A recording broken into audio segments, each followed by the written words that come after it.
Guatemala tendrá a los indocumentados que van hacia Estados Unidos.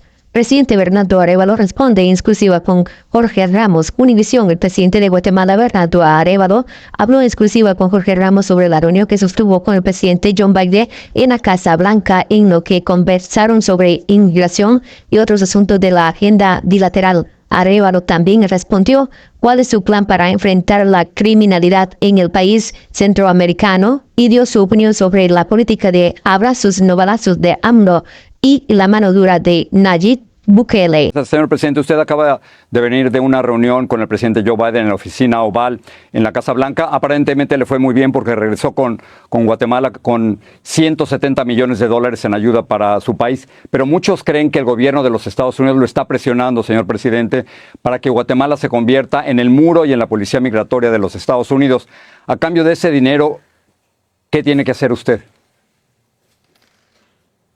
Mire, no ha habido una entrega de dinero a cambio de absolutamente nada, no ha habido ningún condicionamiento al gobierno de Guatemala para que vaya en cierta dirección, especialmente porque lo que ha sucedido es que nosotros entendemos que hay retos como el tema de la migración o como el tema de la seguridad o como el tema de la democracia misma, que son retos en donde tenemos objetivos comunes.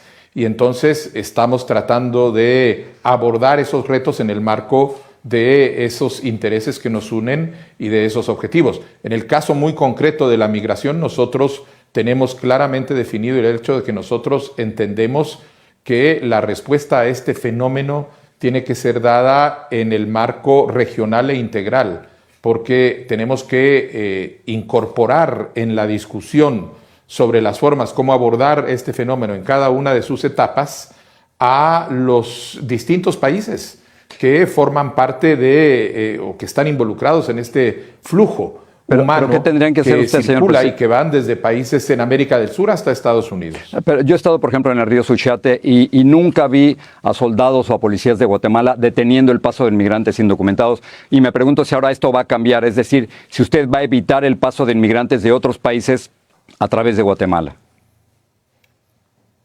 Nosotros lo que tenemos es un compromiso muy claro, en primer lugar, en combatir con las redes de trata de personas, los coyotes famosos como se les llama en nuestros países, que son uno de los actores además más involucrados en violación de los derechos humanos de estos sectores. Segundo lugar, tenemos claramente identificado un compromiso con el fomento de las migraciones ordenadas y regulares, y para eso mantenemos un diálogo en donde estamos hablando de temas, por ejemplo, como el aumento claro de las becas de trabajo temporal para lograr canalizar este tipo de movimientos de manera documental y temporal. Pero van a parar y en tercer ustedes lugar, a los lo que inmigrantes. tenemos muy claro es que tenemos que reforzar nuestras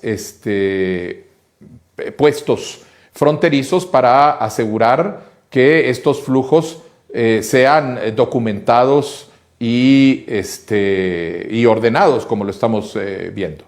No me queda claro, señor presidente. ¿Van a parar ustedes a los inmigrantes indocumentados de otros países o no? No entiendo. Cualquier inmigrante que quiera ingresar a territorio nacional tiene que hacerlo de manera regular y documentada. Ahora, existen problemas alrededor de los flujos que pasan por fronteras que son sumamente porosas, que no es por puestos de control, y entonces ahí tenemos un programa para aumentar el nivel de seguridad que tenemos en esas fronteras. Señor presidente, Guatemala, estaba viendo varios reportes, está entre los países de mayor criminalidad en América Latina, y usted tiene dos vecinos con políticas totalmente distintas respecto al narcotráfico. Tiene por parte de México la idea de abrazos no balazos y de parte de El Salvador la mano dura de Bukele. ¿Qué haría usted? ¿Qué va a hacer usted?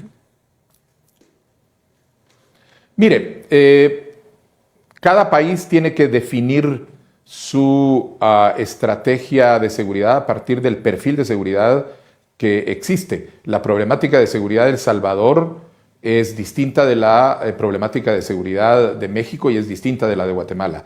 Las respuestas tienen que ser adecuadas a la naturaleza. Nosotros, por ejemplo, no tenemos un problema de pandillas como el que tiene El Salvador. Tenemos, en cambio, un problema mucho mayor alrededor de la penetración del narcotráfico.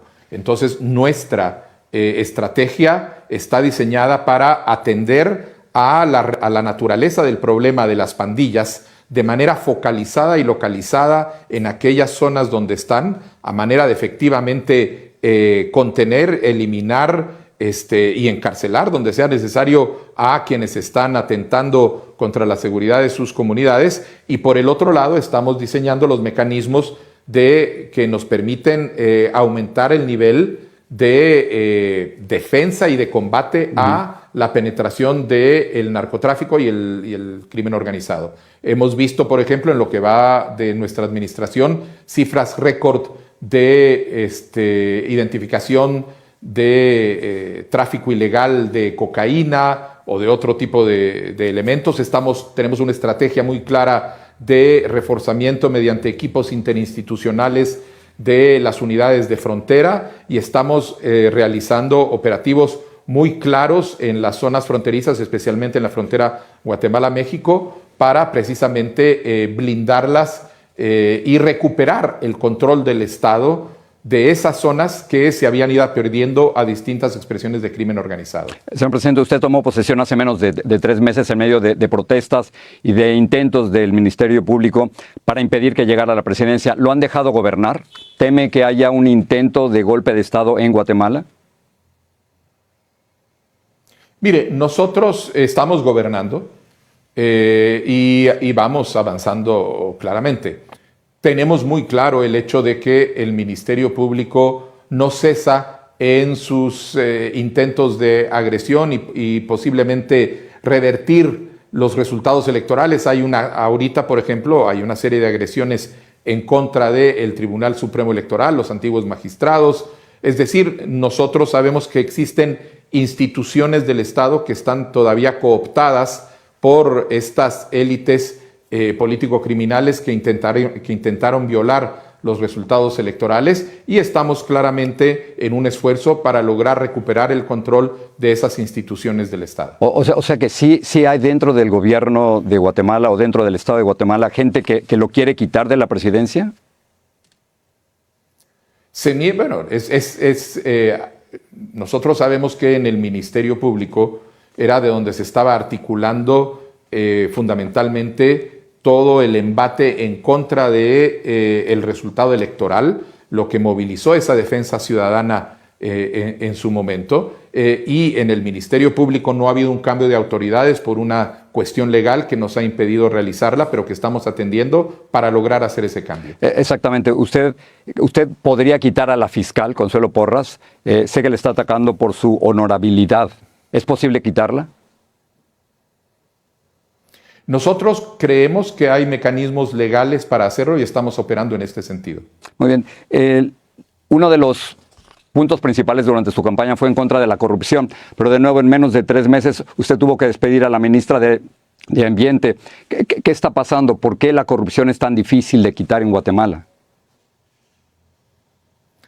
Bueno, a la ministra de Ambiente se la destituyó porque estaba haciendo uso inadecuado de un vehículo, porque teniendo que usarlo ella, lo puso para el servicio de su familia. Eso es corrupción, ¿no? Al mismo tiempo, nosotros...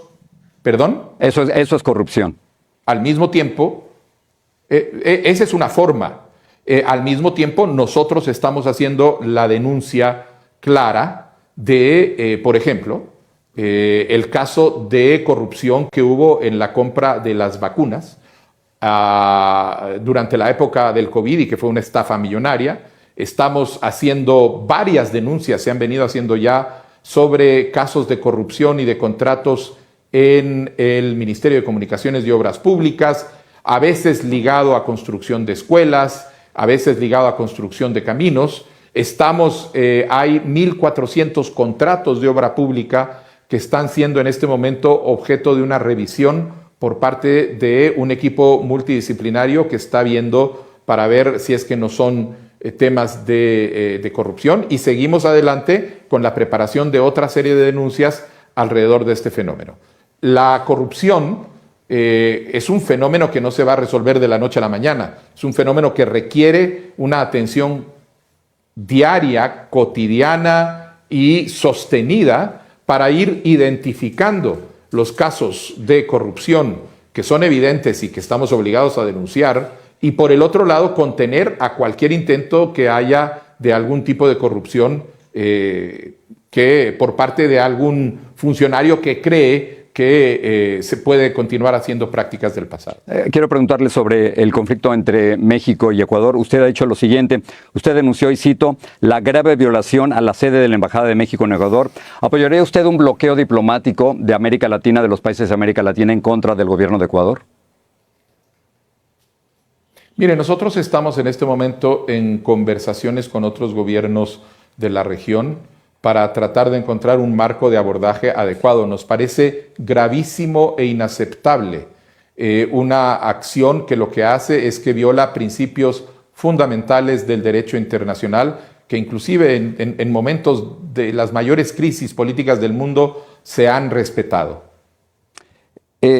Déjame saltar otro tema que nos toca muy de cerca. El periodista José Rubén Zamora lleva más de 600 días arrestado. Organizaciones internacionales, usted lo sabe perfectamente, lo consideran un prisionero político, y usted ha dicho que las acusaciones, y cito, no son serias.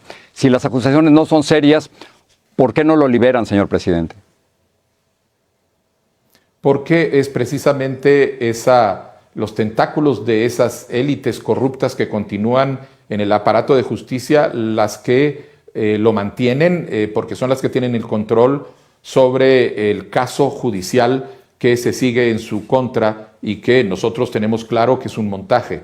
Lo que nosotros estamos haciendo desde el Poder Ejecutivo y hicimos desde el primer día de nuestra gestión fue suspender las condiciones prácticamente de tortura en las que lo tenían en detención.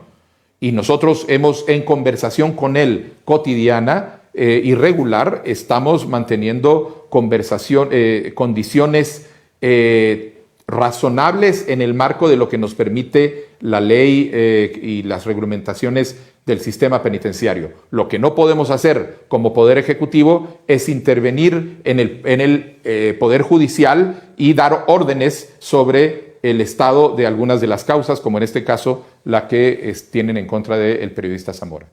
Termino con esto, señor presidente. Su padre, Juan José Arévalo Bermejo, fue el primer presidente elegido democráticamente en Guatemala, y me pregunto si ha encontrado rastros o gestos de él en la presidencia. ¿Qué ha aprendido de él ahora que usted es presidente?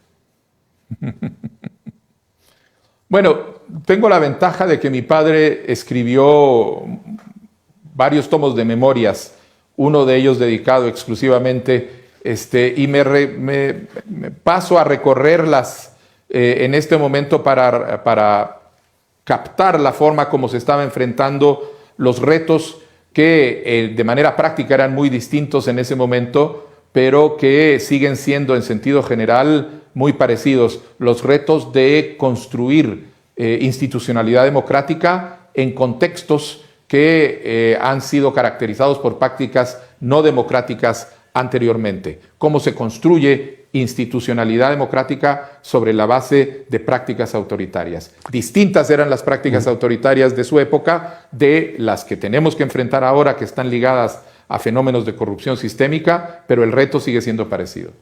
Señor presidente, muchísimas gracias por hablar con nosotros. Un gusto, Jorge.